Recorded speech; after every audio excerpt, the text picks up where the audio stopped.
நாளையோட Nifty prediction எப்படி இருக்குன்னு இன்றைக்கி ஒரு சின்ன வீடியோவில் பார்க்கலாம் வாங்க.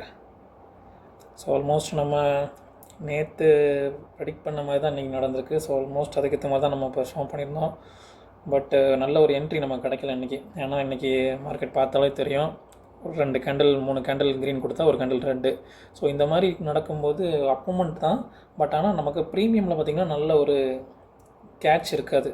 நம்ம ஒரு ப்ரீமியமில் பை பண்ணோம்னா இன்னொரு செல் போட்டோம் அப்படின்னா கரெக்டாக அந்த ப்ரீமியம் போய்கிடாது. ஸோ இந்த ப்ரீமியம் மெல்ட்டிங் ஒன்று இருக்கனால இந்த மாதிரி இது கிட்டத்தட்ட ஆல்மோஸ்ட் இந்த மாதிரி ஒரு மொமெண்ட்டும் இப்படி சைட்வேஸில் இருக்க மொமெண்ட்டும் ஒன்று தான். ஆக்சுவலாக உங்களுக்கு நல்ல ஒரு ப்ரீமியம் அதில் இருக்காது.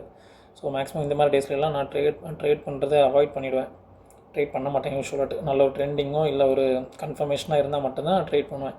ஸோ இந்த மாதிரி பார்த்திங்கன்னா ஃபுல்லாக ரெட்டு க்ரீன் இந்த மாதிரி இருந்துச்சு அப்படின்னா நமக்கு அதில் ஒரு நல்ல ஒரு மொமெண்ட்டு இந்த மாதிரி ட்ரேடிங் டேஸில் கிடைக்காது. ஓகே, இதுக்கப்புறம் என்ன நடக்கும் அப்படின்ட்டு நம்ம ஒரு சின்ன அனாலிசிஸில் பார்க்கலாம். ஆல்மோஸ்ட் ஒரு ரெசிஸ்டன்ஸில் வந்து இன்றைக்கி 26,100ன்றது ஒரு ரெசிஸ்டன்ஸ்.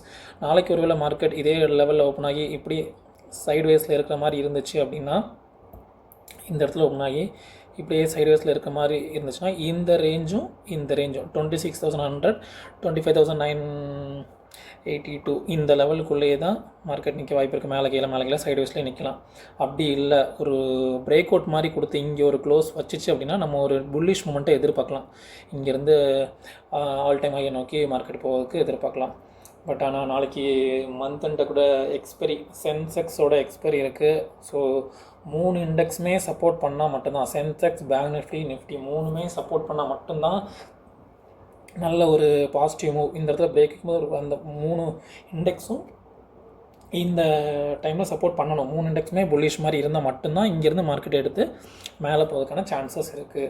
அப்படி இல்லைனா ஒரு இண்டெக்ஸ் மேலே நிற்கிது, இன்னொரு இண்டெக்ஸ் கீழே தான் நிற்கிது அப்படின்னா மேக்ஸிமம் இது சைட்வேஸ்லேயே நின்று எண்டாக கூட சான்சஸ் நிறைய இருக்குது.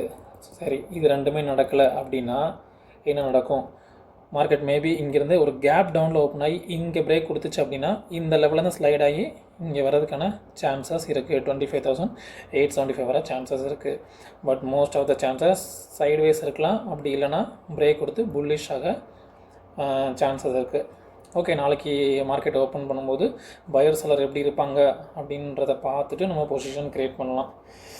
ஓகே கைஸ், நாளைக்கு இன்னொரு அனலைசிஸ் வீடியோவில் நம்ம சந்திக்கலாம். பாய்.